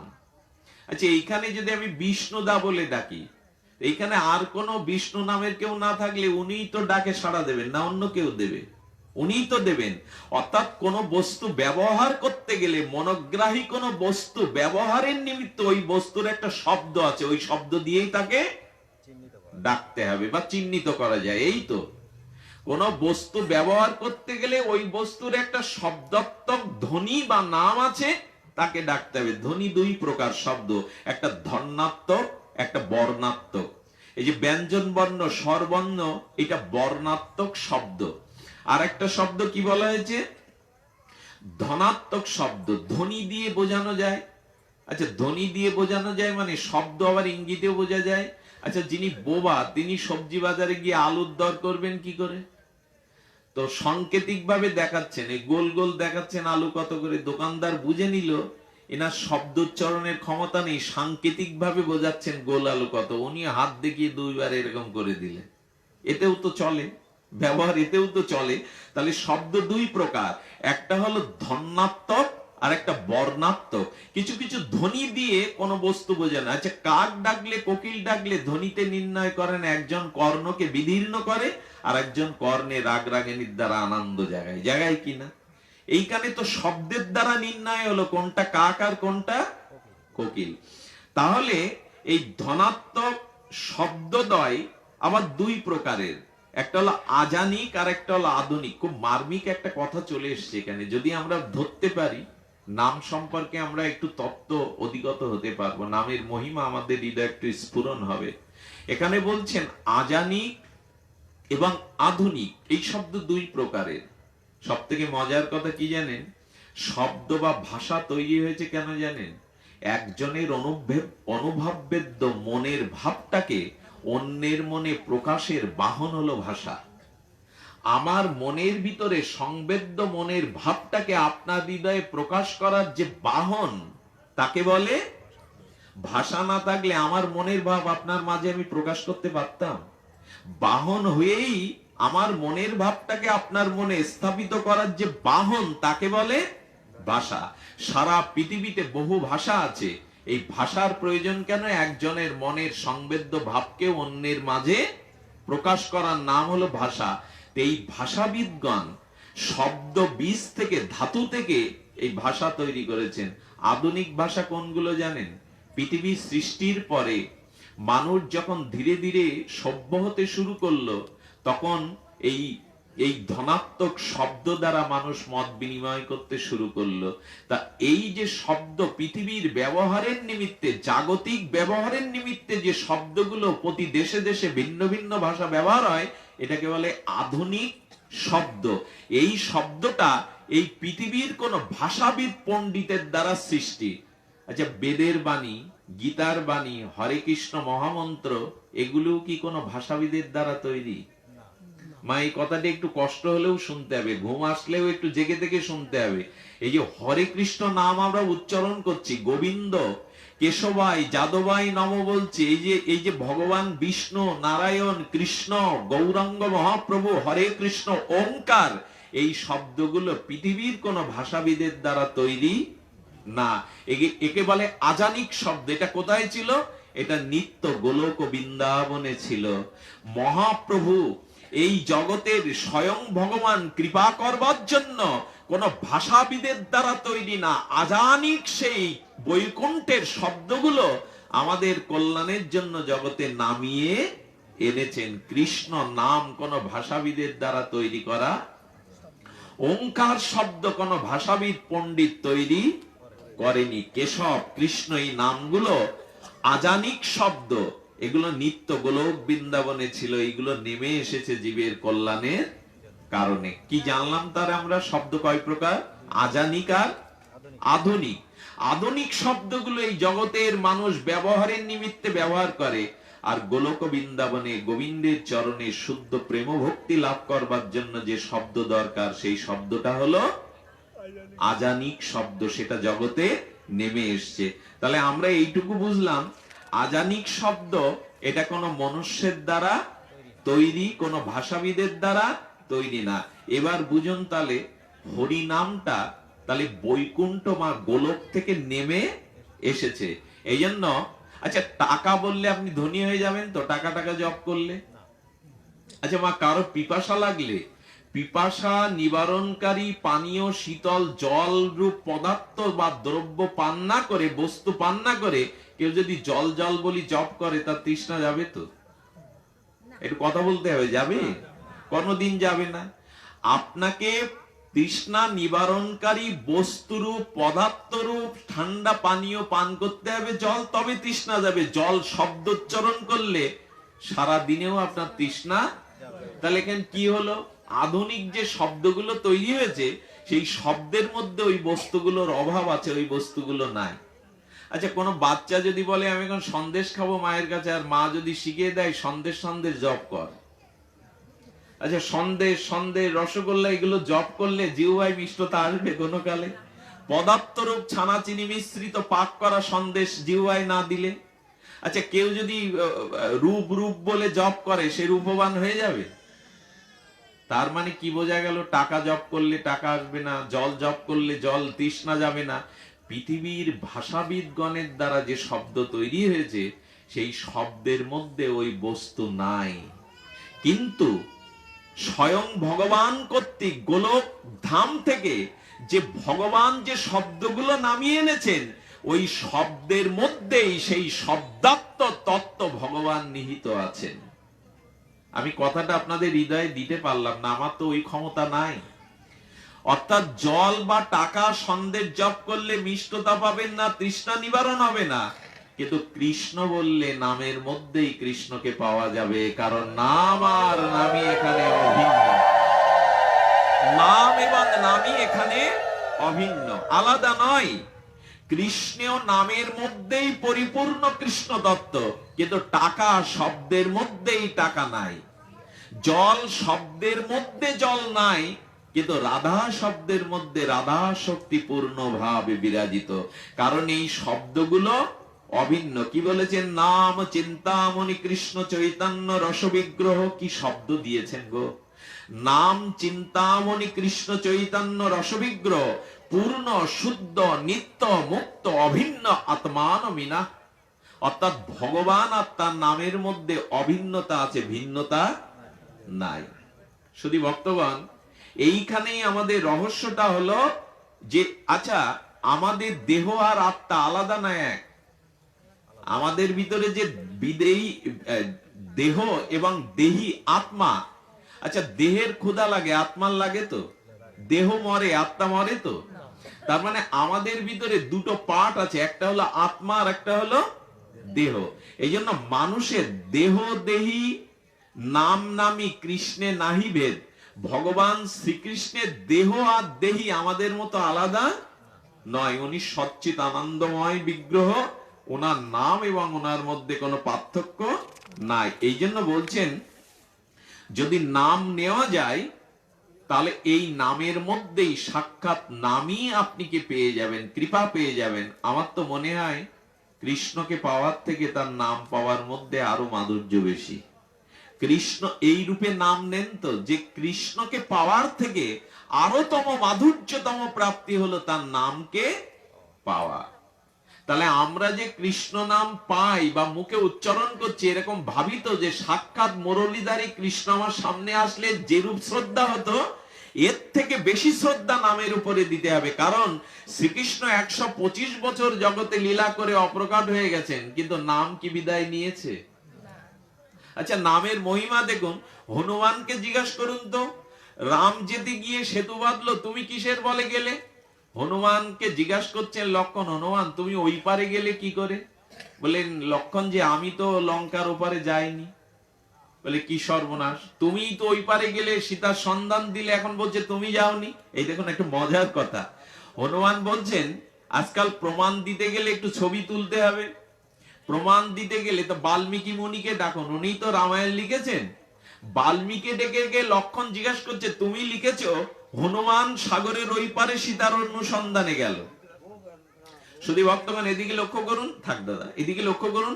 ক্যামেরা যখন ফ্ল্যাশ দেন, ক্যামেরায় ফ্ল্যাশ পড়ার সাথে সাথে ওর যে রিলটা আছে, ছবি রিল, ওই রিলের ফ্ল্যাশ পড়ে গেলে ছবিটা উঠে থাকে, কিন্তু অস করার পরে ছবিটা দেখা যায়, যায় কিনা? তেমনি বাল্মীকি বলছেন আমি দেখছিলাম হনুমান ওই পারে যাচ্ছে, এইটা আমি ছবিতে তুলেছিলাম, কিন্তু যখন ছবিটা অস করলাম তখন দেখলাম ওই পারে হনুমান যায়নি, রাম নাম গেছে, নাম ওকে উড়িয়ে নিয়ে গেছে। হনুমান তো ওপারে যায়নি, হনুমান ওপারে যায়নি। আচ্ছা, লক্ষণ ঠাকুর তো কম না, বললো ঠিক আছে হনুমান নাম তোমাকে ওপারে নিয়ে গেছে, তো তুমি এই যখন ওই পারে নিয়ে গেল প্রভু আরেকটা জিনিস, রামচন্দ্র যে আংটিটা দিয়েছিল ওই আংটিতে রাম নাম লেখা ছিল, ওই আংটি আমাকে নিয়ে গেছে, রাম নামের আংটি খোদাই করা ছিল। লক্ষণ তখন বলছেন সীতামাকে তো আংটিটা দিয়ে এসছো, তাহলে পার হলে কি করে? বলো ওদিক দিয়ে বলেছিলাম মা রাম নাম খচিত আংটি আমাকে সাগর পার করলো, এবার মা পার হবো কি করে? সীতামা তখন রাম খচিত প্রসাদী মুকুটটা খুলিয়ে দিয়ে বললে এটা হাতে রাখ, তাহলে চলে যেতে পারবি। অর্থাৎ হনুমান বোঝালেন হনুমান পার হয়নি, রাম নামই পার করেছে। এবং যখন যখন নল নীল পাথর ফেলবে, তখন রামচন্দ্র বলছেন আমিও তোমাদের সাথে দু একটা পাথর ফেলি, আমি কেন বসে থাকবো? রাম প্রভু যতবার পাথর ফেলছেন পাথর সব ডুবে ডুবে যাচ্ছে। নীল নল এসে বলছেন প্রভু তোমার পাথর ফেলা হচ্ছে না, আমার কাছে তো আমি দেখিয়ে দিচ্ছি। রামের মাথা থেকে, লক্ষণের মাথা থেকে পাথরটা নিয়ে বলছেন এতে একটা জিনিস যোগ করনি প্রভু, ইটের উপর ইট দিলে কি পাঁচিল হয়, মন্দির হয়? মাঝখানে সিমেন্ট দিতে হয়। রামকে নল নীল বলছেন প্রভু তুমি এই পাথরের মাঝখানে একটা জিনিস দিতে ভুলে গেছে, হলো কি? সঙ্গে সঙ্গে রাম নাম লিখে যেই সমুদ্র ঝাড়ছে ওইখানেই পড়ে স্থির হয়ে যাচ্ছে রাম নাম। অর্থাৎ এর দ্বারা জানা গেল ভগবানের থেকে তার নাম আরো শক্তিশালী। কৃষ্ণ তো চলে গেছেন 125 বছরের অপ্রকট লীলায় চলে গেছেন, কিন্তু তার নামটা জাননি। এই নাম আর বিগ্রহ রূপে ভগবান এখনো জগতে প্রকাট আছে। কেউ যেন বলে না আমি কৃষ্ণকে কোথায় পাবো, উনি তো চলে গেছেন 125 বছরে। ভগবান বললেন আমার অবর্তমানে আমার প্রতিনিধিত্ব করবে আমার নাম আর আমার বিগ্রহ। নাম বিগ্রহ স্বরূপে কোনো ভেদ নাই। আমাদের ঘরের বিগ্রহকে সাক্ষাৎ কৃষ্ণ মনে করি তো, ওইখানটাই তো ধুলার মধ্যে খাটের পাশে পড়ে রয়েছে, মশারি নাই, গরমে ফ্যান নাই, রাত্রে শয়ন নাই, আর বইনে পড়া একটু দুর্গন্ধযুক্ত চিনি যা তেলাপোকা পিঁপড়েও খায় না, একে সাক্ষাৎ ভক্তি বলে? একে উপাসনা বলে?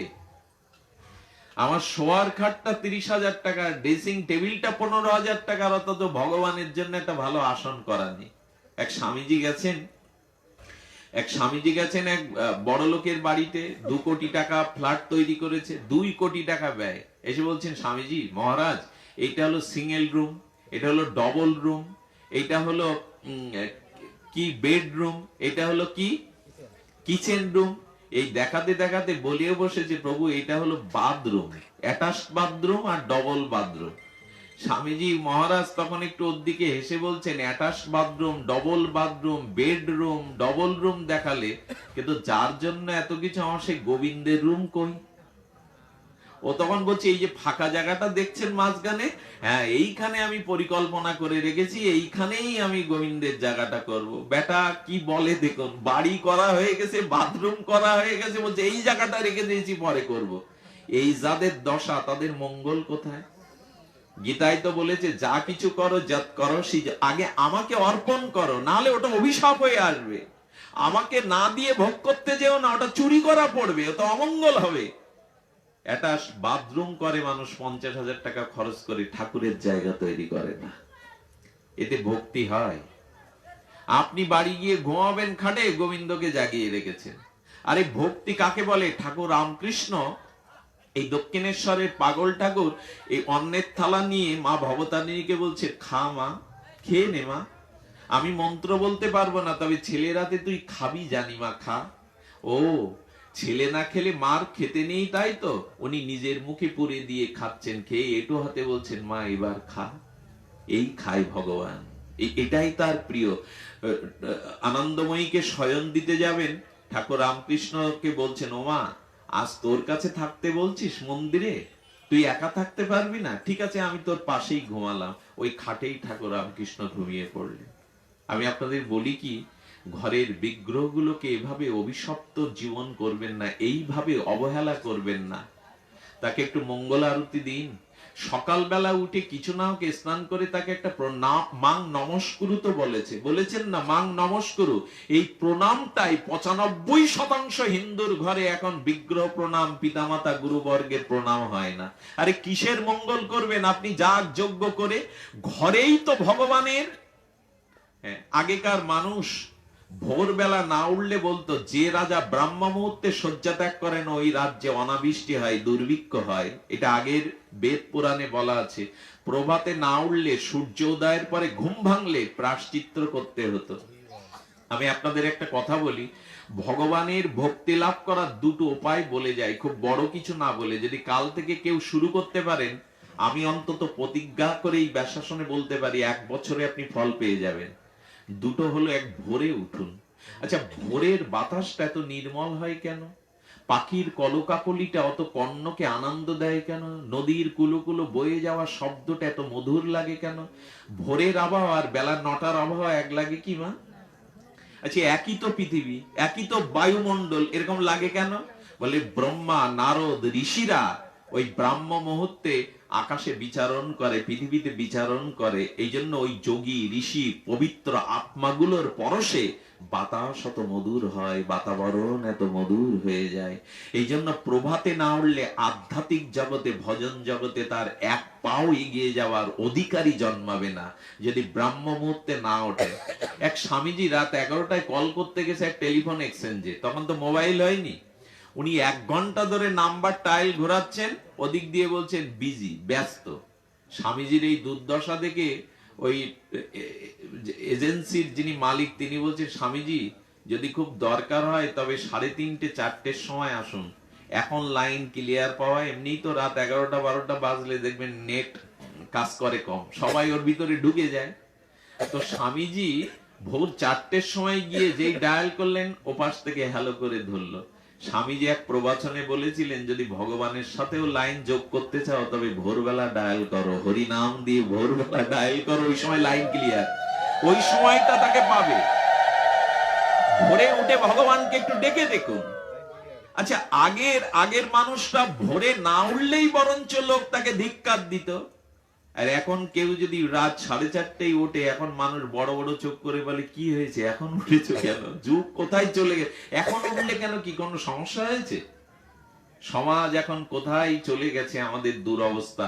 প্রভাতে না উঠলে তার জীবনে ভজনই শুরু হবে না। উঠে দেখুন একদিন প্রভাতে উঠে একটু গুরুবর্গের আশীর্বাদ নিন। আর দ্বিতীয়টা প্রণাম। এই প্রণামটা এখন 95% হিন্দুর গৃহে বিগ্রহ প্রণাম হয় না, স্বামী প্রণাম হয় না, পিতামাতার প্রণাম হয় না। গোবিন্দ বলেছেন, শ্রীকৃষ্ণ প্রণামী পুনর্জন্ম ন ভবায়েৎ। গোবিন্দকে প্রণাম করলে তারা পুনর্জন্ম হয় না। এই কথাগুলি তো শাস্ত্রেরই আজানিক মহাসিদ্ধান্ত মঞ্জুষা। প্রণামে কি হয় দেখুন, ভগবান শিবের উপাসনা করছে কাশীতে একজন, ভগবান শিব এসে বলছেন কি বর চাই? বলে আমার কোনো সন্তান নেই, আপনি সন্তান দিন। বলে সন্তান হবে 5 বছর পরমায়ু, নেবে? বলে প্রভু আগে তো ওই কলঙ্ক ঘোচাও, একটা সন্তান দাও। বলেন 5 বছর পরমায়ু দিয়ে দিলেন ভগবান শিব। সন্তান হলো, 4 বছর বয়স হয়ে গেল, শশীকলান্নায় বাড়লো। কি তার গুণ, কি তার রূপ, কি তার মেধা! আচ্ছা বাকি আছে কয় বছর 5 বছর পুততে? সাধুর কাছে গিয়ে বলছে আর 1 বছর আয়ু, আমার এই সন্তানটার একটা উপায় করুন। বলে ভগবান শিব বলেছেন ওর আয়ু 5 বছর। তখন বললেন কাশীর গঙ্গার তীরে বসে ওকে একটা কুঠির করে দিন, ওইখানে ও যাকে দেখবে সামনে তাকে যেন সাষ্টাঙ্গে প্রণাম করে। এই 1টা বছর ও শুধু প্রণাম করবে, তারপর কি হয় আমি দেখছি। ওইখানে কুটির তৈরি করে প্রণাম করতে করতে যাকে তাকে প্রণাম করে। মাত্র আয়ু বাকি আছে 3 দিন। এটা একটি অপূর্ব ঘটনা, আমাদের আমাদের শিবপুরাণের ঘটনা। 3 দিন আয়ু বাকি আছে, কয়দিন 5 বছর পূর্তে? 3 দিন। ওই 3 দিনের দিন সপ্ত ঋষিরা এলো। কাশীতে তো সপ্ত ঋষিরা আসবে, গঙ্গা স্নান করছে, বিশ্বেশ্বরকে দর্শন করতে। সপ্ত ঋষি তো আপনারা জানেন, অত্রি, পুলস্ত, বশিষ্ঠ, কুরুতু। এই সপ্ত ঋষি যখন যাচ্ছেন, ওই ছেলেটা সাষ্টাঙ্গে প্রণাম করে বসেছে ঋষিদের। যাকে দেখে তাকে প্রণাম করার কথা, 1 বছর ধরে অভ্যাস। ঋষিরা তখন ওর দিকে তাকিয়ে বলছেন চিরঞ্জীবী ভব, চিরজীবী হও। সঙ্গে সঙ্গে ওনার বাবা বলে উঠেছেন আশীর্বাদ ফিরিয়ে নিন। ভগবান শঙ্কর ওকে 5 বছরের পরমায়ু দিয়েছেন, ওর আর বাকি আছে 3 দিন। ঋষিরা বললেন আচ্ছা এক কাজ করতে পারো, ওকে ওই সন্তানটাকে আমাদের কাছে দিতে পারো, যদি কিছু করতে পারি, কারণ আমরা তো আশীর্বাদ করেই বসলাম ওকে। ওনারা নিয়ে গিয়ে বলছেন কাল সকালে, আর 2 দিন বাকি আছে, কাল সকালে বলছেন চলো আমার পিতার ব্রহ্মার কাছে চলো। সপ্ত ঋষি শিখিয়ে দিল, আমরা গিয়ে আগে প্রণাম করব, পেছনে তুমি প্রণাম করবা। বাচ্চাটাকে শিখিয়ে দিল। সপ্ত ঋষি গিয়ে পিতা ব্রহ্মাকে প্রণাম করেছে, ছেলেটাও লুটিয়ে পড়েছে। ব্রহ্মা বলছেন চিরঞ্জীবী ভব। যেই ব্রহ্মা বললেন, তখন মনি ঋষি বললেন পিতা কাল ফেসেছিলাম আমরা, আর আজ ফাঁসলেন আপনি। আমরা ওকে আশীর্বাদ করলাম, কিন্তু ভগবান শিব ওকে 5 বছর দিয়েছেন, আমরাও ফেসে গেছি, পিতা আপনিও ফেসেছেন। ব্রহ্মা বললে তার মানে? বললেন ভগবান শিবই ওকে আয়ু দিয়েছেন 5 বছরে। বললেন বাকি আছে কয়দিন? বলে আজ দিয়ে আর 2 দিন। বলে ওকে আমার কাছে রেখে দাও। সপ্ত ঋষিরা বলছেন তোমরাও থাকো, দেখি আমরা সবাই মিলে ওর কি করা যায়। আশীর্বাদ যখন করলাম, প্রণামের মহিমা দেখুন। ওইখান থেকে যেদিন মৃত্যুর দিন, সেই দিন সকালে ব্রহ্মা সপ্ত ঋষি ছেলেটাকে নিয়ে শিবলোকে চলে গেছে। ওকে শিখিয়ে দিয়েছে, প্রথমে ব্রহ্মা, দ্বিতীয়ত সপ্ত ঋষি, তৃতীয় তুই সাষ্টাঙ্গে ভগবান শঙ্করকে প্রণাম করবি, আমাদের দেখা দেখি। চলেছে প্রণাম। ভগবান শিব বলে বসলেন চিরঞ্জীবী ভব। এই ছেলেটাকে পেছনে ব্রহ্মা এনে বলছেন প্রভু, প্রভু আপনি 5 বছর নির্ধারণ করেছেন, এখন বলছেন চিরঞ্জীবী ভব, সমাধান করুন। ব্রহ্মার কাজ শেষ। ব্রহ্মাকে বলছেন তুমি যাও, দেখি আমি কি করতে পারি, আমি তো 5 বছর বেঁধে দিয়েছি। সন্ধ্যার সময় আয়ু ফুরিয়ে যাওয়ায় জম এসছে, কিন্তু জমের তো সাধ্য নেই ভগবান শিবের সামনে আসবার। দূর থেকে বলছেন প্রভু ওর আয়ু ফুরিয়েছে, কৃপা করে ওকে ছেড়ে দিন, আমাদের কাছে দিয়ে দিন। শিব বলছেন, যম মহারাজকে বলছেন আচ্ছা 5 বছরের পরমায়ু এই তো? বলে হ্যাঁ আপনি দিয়েছেন প্রভু, তো শেষ হয়ে গেছে। বলে তোমার হিসাবে 5 বছর না আমার হিসাবে 5 বছর? শিব ঠাকুর জিলিপির পেঁয়াজ বাঁধতে শুরু করেছেন। বলছে তোমার হিসাবে 5 বছর না আমার হিসাবে 5 বছর, এসব জেনে আসবে না তুমি? বললেন প্রভু তার মানে? চাঁদে যখন বিজ্ঞানীরা গেল, তখন দেখলো চাঁদের 1 ঘন্টা সমান পৃথিবীর 73 ঘন্টা। এবং আমরা প্রতি বছরে 365 দিনে যে পিতৃলোকে শ্রাদ্ধ করি, এর কারণ কি? পিতৃলোকের একদিন সমান পৃথিবীর 365 দিন।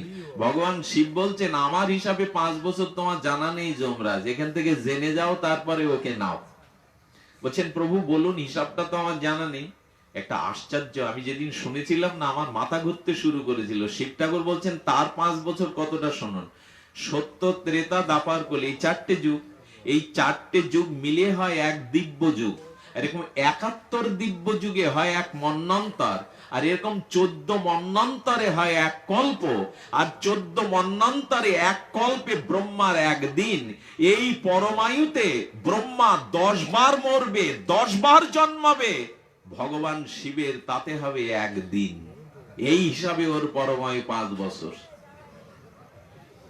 কল্পনা করা যায়, 10 বার ব্রহ্মা মরবে আর জন্মাবে, 10 কল্প, তাতে ভগবান শিবের হবে 1 দিন। একে কি নাম দিলেন জানেন? শিব। শিব ঠাকুর আশীর্বাদ করে বললেন, ব্রহ্মা 10 বার মরবে, 10 বার জন্মাবে, মহা প্রলয়ে ব্রহ্মা প্রলয়ভূত হবে, তোর প্রলয় নেই, আজ থেকে তোর নাম রাখলাম মার্কণ্ডেয়, মহর্ষি মার্কণ্ডেয়। মহা প্রলয়তেও তোর প্রণাম নেই, ধ্বংস নেই। একবার মাত্র প্রণাম করে দেখুন, শ্রদ্ধা ভরে ভগবানকে, সাধুগুরু পিতামাতাকে প্রণাম করুন। ওই যে পিতামাতা ভোরবেলা প্রণাম করলে যে আশীর্বাদ দেয়, বেঁচে থাক বাবা, তারা তো অত সংস্কৃতি জানে না। একটু বৈষ্ণব হলে কি বলবে? একটু বৈষ্ণব হলে কি বলবে? যে কৃষ্ণ ভক্তি অস্তু, তোমার কৃষ্ণ ভক্তি হোক। আর বাবা মা, সরল গ্রামের বাবা মা বলে দেয় চিরঞ্জীবী ভব। আর যদি বলে বেঁচে থাক, অনেক মন্ত্রের থেকে এই মন্ত্র শ্রেষ্ঠ, বেঁচে থাক এই মন্ত্র। দয়া করে প্রণামটা শুরু করুন, একটু ভোরবেলা শুরু করুন, দেখবেন জীবন বদলে যাবে। কে শোনে কার কথা? কেউ তো এখন কারো কথা নেয় না। দুটো ভালো লাগছে, যুক্তি দিয়ে কথা বলছি, এইটুকুই। এটা আমরা গ্রহণ করি না। রাত 12টা-1টা পর্যন্ত ওই সব গিললে, গিলা মানে বোঝেন তো, 3 ঘন্টা টিভির সামনে ওইগুলো গিললে আর ঘুম ভাঙবে কি করে? 4 টেবিলে আড্ডা দিয়ে রিমোট ঘোরালে আর কি করে ঘুম ভাঙবে? দয়া করে ভোরে উঠে একটু নাম শুরু করে দিন, প্রণাম শুরু করে দিন।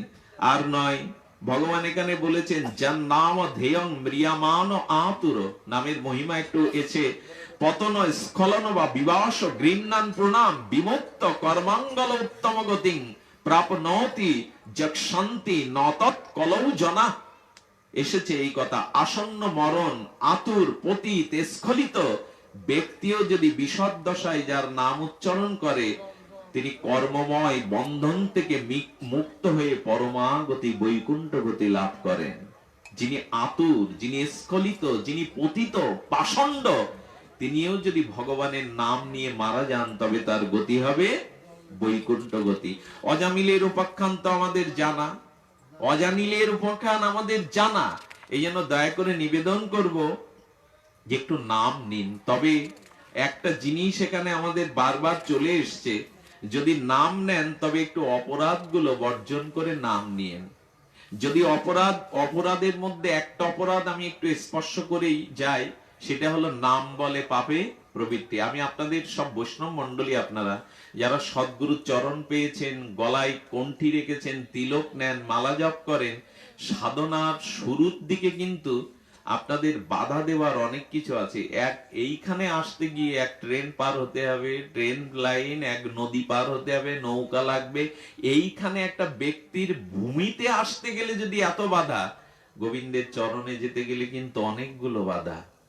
আপনি মন্ত্রীর সাথে দেখা করবেন, এমনি এমনি হবে না। আপনার কার্ড লাগবে, পরিচয় লাগবে, দারোয়ানকে পরিচয় দিতে হবে, ওয়েটিং রুমে বসতে হবে। এক মন্ত্রীর সাথে দেখা করতে যদি আপনার এত কিছু, তো আপনি ভক্তি দেবীর চরণে যাবেন, আপনার পথে অনেক বাধা।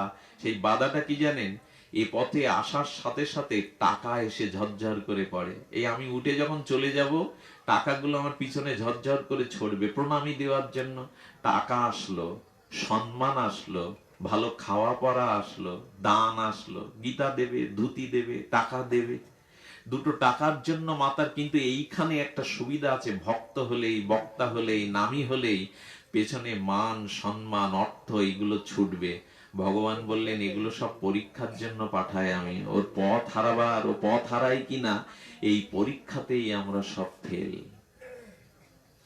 আমাকে সাধু মনে করে, কত কত সুন্দরী রমণী যুবতী এসে একটু প্রণাম করবার জন্য আবেগ আপ্লুত হয়। খুব সাবধান থাকবেন, ভজন পথটা অত সোজা না।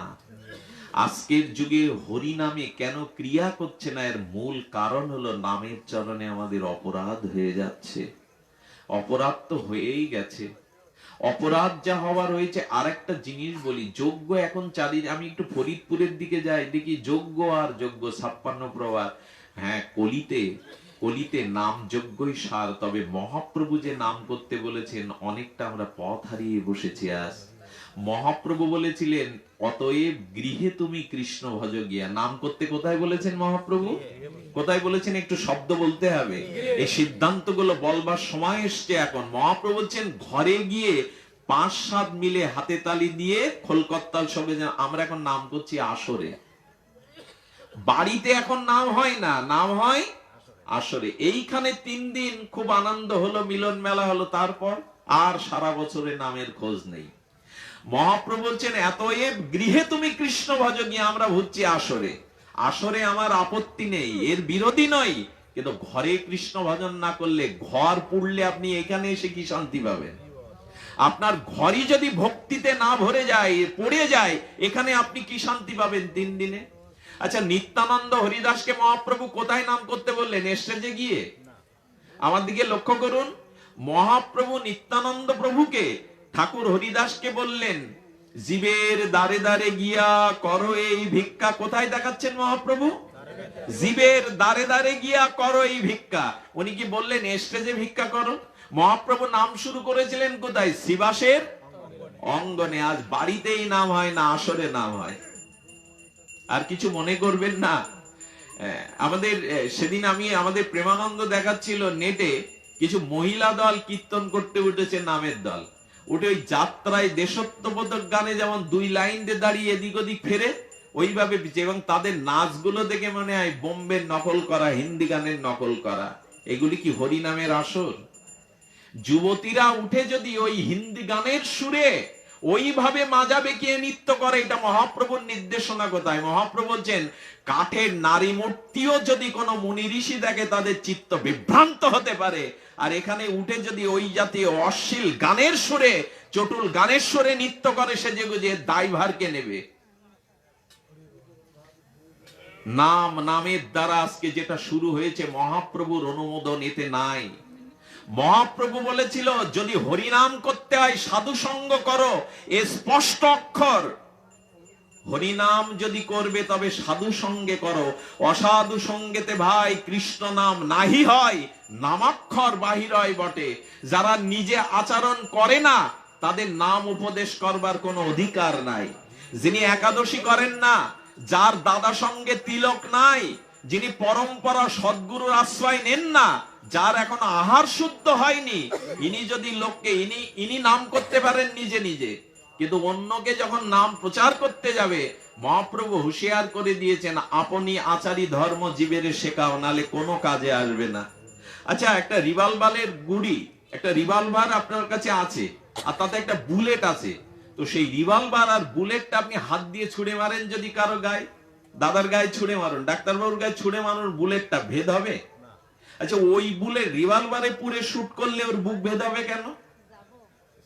বলে রিভলভারের মধ্যে এমন একটা গতি বিজ্ঞানীরা দিয়েছেন, ওই গতিতেই বুক ভেদ হয়ে যাবে, কিন্তু হাত দিয়ে ছুড়লে ভেদ হবে না। তেমন সাধু সজ্জন সদাচারী না হয়ে যদি আমরা এইভাবে নাম বিতরণ করি, আপনি পাপী স্খলিত হন, আপনি নিজে নিজে নাম করুন, কিন্তু নাম যখন নগরে প্রচার করবেন। আচ্ছা, মহাপ্রভুর এতজন থাকতে হরিদাস আর নিতাইকে নাম করতে পাঠালেন কেন? আমি প্রশ্নটা কি আপনাদের মধ্যে দিতে পেরেছি? মহাপ্রভুর এত পরিকার থাকতে হরিদাসকে আর নিত্যানন্দকে কেন প্রচারে পাঠাবেন নাম? বলেন উপযুক্ত না হলে, নামের প্রভাব যার ভেতরে নেই, দাতা হতে গেলে যদি দান করার ক্ষমতা না থাকে, দেবে কি? অন্ধ আর অন্ধকে পথ দেখাবে কি? হরিদাসকে পাঠালেন কেন জানেন? হরিদাস, তোমার মতো নিষ্কিঞ্চন শুদ্ধ নামাশ্রয়ী বৈষ্ণবকে ঘরের দুয়ার খুলে বিষয়ী লোক তোমার দিকে তাকালেই তাদের ইচ্ছা না থাকলেও তাদের মুখে নামটা এসে পড়বে, যাহারে দেখিলে মুখে আইসে কৃষ্ণ নাম। হরিদাস, তোমার মতো বৈষ্ণবকে দুয়ারে দেখলে বিষয়ী লোকের মুখে আপনি স্বাভাবিকভাবেই নাম এসে যাবে। আর নিত্যানন্দকে কেন পাঠালেন জানেন? মহাপ্রভু বললেন এই যুগের নাম অন্য যুগের মতো নয়। ব্রহ্মাও যে রস আনন্দ গুপ্ত সিন্ধু রস পায়নি, আমি হরিনামের মধ্যে সেই রাধা দাস্য রাধা প্রেম ব্রজ প্রেম সম্পূর্ণ করে গেলাম। নিতাইকে বললেন হরিদাসকে দেখলে সবার মুখে কৃষ্ণ নাম আসবে, আর ওই নামের মধ্যেই তুমি রাধা প্রেম ব্রজ প্রেম দিয়ে দিও নিতাই। সবাই অধিকারী না, নাম উপদেশ করলে সবাই নাম নেবে না। এই জন্য মহাপ্রভু বলেছেন নিজে আচরণশীল হয়ে তবে নাম বিতরণ করো। যতদিন আচরণশীল না হতে পারছো ততদিন নিজে নিজে শুদ্ধ আচরণশীল হতে চেষ্টা করো, নাম করো। নাম আপনি পাপী অবস্থায় করতে পারবেন, কিন্তু প্রচার করতে গেলে আপনাকে সাধু হতে হবে। এই জন্য মহাপ্রভু নির্দেশ দিয়েছেন নাম যদি করবে তো সাধু সঙ্গে করো, অসাধু সঙ্গে কৃষ্ণ বললে ওটা অক্ষর উচ্চারণ হয়, ওটা প্রকৃত নাম নয়। অসাধু সঙ্গে কৃষ্ণ নাম হবে না। আশ্চর্য, জানেন আমার বুধাটাই নামযজ্ঞ হলো। আমি নামের দলের বিরোধী নই, যারা নাম প্রচার করছে করুন। সেই নামে ওঠার আগে বুকে রাধা কৃষ্ণের ছবি, পেছনে নিতাই গৌরের ছবি, তিলক নিয়ে চার দোকানে গিয়ে চার বিড়ি খেলো, মুখটা না ধুয়ে আসরে উঠলো। এই মুখে নাম আপনি কি করবেন? এটা কি আপনারা লক্ষ্য করেছেন? মাঝে মাঝে ওই পোশাক পরে ওইখানে চা বিড়ি খেয়ে মুখটা না ধুয়ে আসরে উঠলো। এদের কাছে যদি জিজ্ঞাসা করেন কোথায় নাম, এরা বলবে গান আছে অমুক জায়গায়, গান আছে। জীব গোস্বামী বলে দিয়েছেন, ভক্তিকে ভাগবত পাঠ হরিনাম যদি অর্থ রোজগার করার তোমার ভিতরে বাসনা থেকে থাকে, উপজীবিকা করার, কোটি জন্মেও তুমি ভক্তি পাবে না। ভক্তিকে কোনোদিন, হরিনামকে কোনোদিন জীবিকা করতে যেও না। আচ্ছা, প্রশ্ন উঠতে পারে তাহলে এদের সংসার চলবে কি করে? শ্রীবাসের আঙিনায় মহাপ্রভু কীর্তন করতে করতে শ্রীবাসের হাত ধরে বলছে, শ্রীবাস তুমি একা সব সময় দেখি হরিনাম করো রাত দিন, তোমার সংসার চলে কি করে? মালিনী দেবী তোমার স্ত্রী, তোমার ভাতুষপুত্রী নারায়ণী রয়েছে, তোমার একটা ছেলে রয়েছে, সংসার চলে কি করে? তুমি নাম করো আর নাম করো। আচ্ছা, আমার মতো নিমায় এসে তোমার বাড়িতে প্রতিদিন প্রায় প্রসাদ নাই, 5-7 জন ভক্ত নিলে জোগাড় করো কি করে? শ্রীবাস তখন কি বললো জানেন? প্রভু তুমি এক মুখে দুই কথা বলতে শুরু করলে কবে? ভক্তেরও তেমনি উত্তর। বলেন, গীতাতে বলেছেন নবম অধ্যায় 22 শ্লোকে, অনন্য চিন্তান্তমাং যে জনা পর্যপাসাতে তেসাং নিত্যাভিযুক্তানাম জগৎসেবং মহম্মহম। যে অনন্যগত হয়ে তোমার ভজন করে তার দায়িত্ব তুমি মাথায় করে বও। আবার আমার কাছে জিজ্ঞাসা করছে আমার চলে কি করে, এক মুখে দুই কথা বলছো কেন তুমি? তখন বলছে, প্রভু তারপরে উত্তরটা যদি জানতে চাও আমার সাথে এসো। শ্রীবাস ওই ঘরের কোণে একটা হাড়ি, একটা কলসি আর এক গাছা দড়ি দেখিয়ে 3টে হাততালি দিয়ে বললেন, ওই আমার উত্তর। মহাপ্রভু অন্তর্যামী বুঝেও আমাদেরকে বোঝানোর জন্য বলছেন, আমি বুঝতে পারলাম না শ্রীবাস, ওই কলসি আর দড়ি দেখে 3টে হাততালি দিলে কি জন্য? বলে, প্রভু আমি জানি নাম আর নামই অভেদ। আমি প্রতিজ্ঞা করেছি একদিন নাম নেব, 2 দিন নাম নেব, 3 দিন নাম নিয়ে যদি গোবিন্দ সেবা ভক্ত সেবার কিছু জোগাড় না করে দেন ভগবান, আমি দড়ি কিনছি কিনে রেখেছি, এই মুখ আর দেখাবো না, আমি আত্মহনন করব, গলায় দড়ি বেঁধে কলসি বেঁধে আত্মহনন করব। মহাপ্রভু তখন বর দিচ্ছেন, শ্রীবাস শ্রীবাস আমি তোমাকে এই আশীর্বাদ করছি, লক্ষ্মী অন্নপূর্ণা দেবী ভিক্ষার ঝুলি নিয়ে যদি নগরে কখনো ভিক্ষা করে, তোমার পরিবারে আর কোনো অন্ন কষ্ট বস্ত্র কষ্ট হবে না, আমি আশীর্বাদ দিয়ে দিলাম। নাম করবে, খাবো কি, এই বিশ্বাস নিয়ে হরি নাম। আরে ভগবানের নাম করলে আপনার দায়িত্ব যোগক্ষেম গোবিন্দ বহন করবেন। এরপরেও বলার অপেক্ষা রাখে না যেটা আয়না করলে খাবো কি। তবে হ্যাঁ, যার বাড়িতে নাম করতে এসছেন তিনি আপনাকে 5 লাখ টাকা কেন 1 কোটি টাকা দিন, আমার আপত্তি নেই, কিন্তু খাতায় এগ্রিমেন্টে সই করে যেন কেনা বেচা না হয়, এই না দিলে আমি যাব না। আপনার বাড়িতে একজন বৈষ্ণব এসছে, আপনি তাকে 1 কোটি টাকা দক্ষিণা দিন, দান দিন, কিন্তু যদি খাতায় কন্টাক্ট করতে হয় যে এই টাকা না দিলে আমি যাব না, এরকম কথা মহাপ্রভু বা শাস্ত্র বলেনি, কিন্তু সেটাই এখন চলছে, নাম বাণিজ্য। এটা উচিত নয়, এটা উচিত নয়। কারণ হাজার হাজার লক্ষ লক্ষ মঠ মিশন সন্ন্যাসী ব্রজবাসী নবদ্বীপবাসী এদের চলে না? এরা কি টাকা কামাই করতে যায় ভক্তিকে নিয়ে? আজকে ভারত সেবাশ্রম, রামকৃষ্ণ মিশন, গৌড়ীয় মঠ, বৃন্দাবনের কত হাজার হাজার মন্দির, এটা চলে কি করে? আপনি জানেন 50 সালের দুর্ভিক্ষে বাংলাদেশে বহু মানুষ মারা যায়, ইন্ডিয়াতেও, কিন্তু বৃন্দাবনে একজনও মানুষ না খেয়ে মরেনি। রাধারানী তাদের ব্যবস্থা করে রেখেছেন ওইখানে। এই জন্য ভক্তিকে উপজীবিকা করা যাবে না, আয়ের মাধ্যম করা যাবে না। এটা জীব গোস্বামী ভক্তি সন্দর্ভে লিখেছেন, পারলে গ্রন্থটা একটু দেখে নিয়েন। তবে ভগবানকে ভজন করলে তার অভাব হওয়ার কথা নয়। সবশেষে বলি, সময় ফুরিয়ে এসছে, আমারও পাঠের সময় সমাপ্ত প্রায়, আর অপেক্ষা হয় না বাবাজিকে এভাবে বসিয়ে রাখা। গোবিন্দকে বিশ্রাম দেবেন তিনি, হরি কথা বলতে গিয়ে আমি যদি অনিয়ম করে বসি অপরাধের দায় ভার হব। শুধু এইটুকু বলবো, যথাযথ হরের নাম ও কীর্তয়ন্তে না নারকা তথা তথা হরেও ভক্তির দুজহস্ত দিবং যুজও। নারকীয় গণ যদি হরিনাম করে, সেই নারকী বৈকুণ্ঠে রূপান্তরিত হয়ে যায়। একটাই শুধু নিবেদন করব, বাড়ি বসে 4 মালা 8 মালা শ্রী গুরুর কাছ থেকে প্রসাদী মালা একটু জপ শুরু করে দেন, একটু জপ শুরু করে দেন দয়া করে। কারণ এইখানে যারা রাগ রাগিনী শোনাবে তারা মৃত্যুর সময় আপনার কানে রাগ রাগিনী শোনাতে আসবেন, ওই দিন নামটা আপনাকেই করতে হবে। ওই দিন নাম আপনাকে প্রভু বলে দিলেন, ভজন মধ্যে শ্রেষ্ঠ নববিধা ভক্তি, কৃষ্ণ প্রেম কৃষ্ণ দিতে ধরে মহাশক্তি, অতএব তাহার মধ্যে সর্বশ্রেষ্ঠ নাম সংকীর্তন, নির অপরাধে লইলে নাম পাবে কৃষ্ণ প্রেম ধন। হরে কৃষ্ণ কৃষ্ণ কৃষ্ণ হরে হরে, হরে রাম রাম রাম হরে হরে। প্রভু কহে কহিলাম এই মহামন্ত্র, ইয়া গিয়া জপ সভা করিয়া নির্বন্ধে। এই দেখুন মহাপ্রভু বললেন শঙ্কা রেখে নাম জপ করো। একটা জপের মালা রেখে 4 মালা ঘোরাতে 20 মিনিট সময় লাগবে। যারা নামের মালা ঘোরায় তাদের জন্ম মৃত্যু চক্রে আর ঘুরতে হয় না, গোবিন্দ তাদের চরণেই নিয়ে নেন। জপের মালা যারা ঘোরায় তাদের আর জন্ম মৃত্যু চক্রে ঘুরতে হয় না। শুধু ভক্তগণ, সারঙ্গ ঠাকুরকে মহাপ্রভু বলছেন তোমার গোপীনাথ কে সেবা করবে, তুমি বিদ্ধ হয়েছ।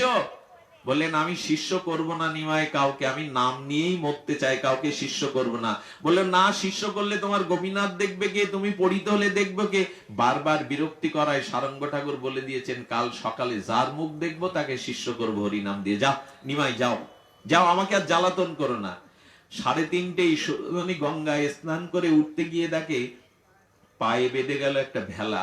13 বছরের এক মৃত সর্পকাটা রুগীকে ভাসিয়ে দিয়েছে, বয়স 13 বছর।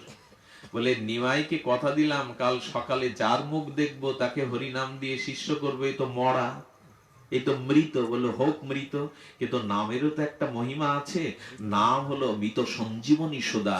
ছেলেটাকে গঙ্গার তীরে কুলে উঠিয়ে কানে হরিনাম নিতে লাগলেন এই নামনিষ্ঠ মহাপুরুষ সারঙ্গ ঠাকুর। নাম নিতে নিতে, নাম দিতে দিতে সঙ্গে সঙ্গে বীজ সঞ্জীবনী সুধায় বেঁচে উঠল ছেলেটা। এই সংবাদ ছড়িয়ে পড়লো, তার পিতামাতা এলো, খোকা কাল তোর উপনয়ন হয়েছিল বেলা 12টায়, সন্ধ্যায় তোকে সর্পাঘাত হয়, তুই মারা যাস, আমরা রাত 9টায় তোকে ভেলায় ভাসিয়ে দিয়েছি, আর সাধুর কৃপায় তুই বেঁচে উঠেছিস, বাড়ি চল। ও তখন হাত জোর করে বলছেন সারঙ্গ ঠাকুরকে, ওদের কাছে শুনুন তোর আমার কোন জন্মের বাবা মা। সে কি খোকা, কালকেই দুপুরে তোকে উপনয়ন দিলাম আমরা, আমরাই তোর পিতা মাতা। উনি বলছেন বাবা বলে দিন আমি মারা গিয়েছিলাম, ওদের সত্য মুক্ত হয়ে আমাকে ভাসিয়ে দিয়েছিল নদীতে। হরিনাম আমার জীবন দিয়েছে, আজ থেকে হরিনাম আমার বাবা মা, আমি হরিনাম ছেড়ে কোথাও যাব না। এই হলো নামের মহিমা। বেশি দিন আগে নয়, বৃন্দাবনের এক মহারাজ তার শিষ্যকে ডেকে বললেন তাড়াতাড়ি আয়, সময় নষ্ট করিস না, এই জপের মালা নে, যা ওইখানে গাছতলায় বসে জপ কর, আমি না বলা পর্যন্ত নাম বিশ্রাম দিবি না। সন্ধ্যাবেলায় ঘূর্ণায়মান ঝড়ের মধ্যে একটা কালো মূর্তি দেখলেন, নাম করতে করতে জিজ্ঞাসিত হলেন কে আপনি? বললেন আমি সাক্ষাৎ যমদূত, মৃত্যুদূত, তোমার আয়ু ফুরিয়েছে। বললেন নিন। বললেন তোমার নামের মালার কারণে আমি তোমার ভিতরে ঢুকতে পারছি না, প্রবেশ করতে পারছি না, আমি অপেক্ষায় আছি তুমি কখন নাম বন্ধ করবে। বললেন আমার গুরুদেবের আজ্ঞা আছে, উনি না বললে আজ আমি নাম বিশ্রাম দিতে পারবো না। উনি ফিরে গেলেন, গুরুদেব বললেন যা, নামই আজ তোকে নবজীবন দিয়ে দিল, তোর আয়ু ফুরিয়ে গেছিল। এই হলো হরিনাম, এই হলো নাম। দয়া করে একটু নাম আশ্রয় করুন। আমরা অন্য কিছু পারবো না, আমাদের দ্বারা অন্য কিছু সম্ভব না, এটা মহাপ্রভু জেনেছিলেন। আর এই যুগের হরিনাম শুধু হরিনাম নাই, এখানে ব্রজপ্রেম মেশানো। আমি আপনাদের কাছে অনেক আগে এসেছিলাম, আমি তাদের প্রণাম জানাই যারা দূরে দাঁড়িয়ে অকাতরে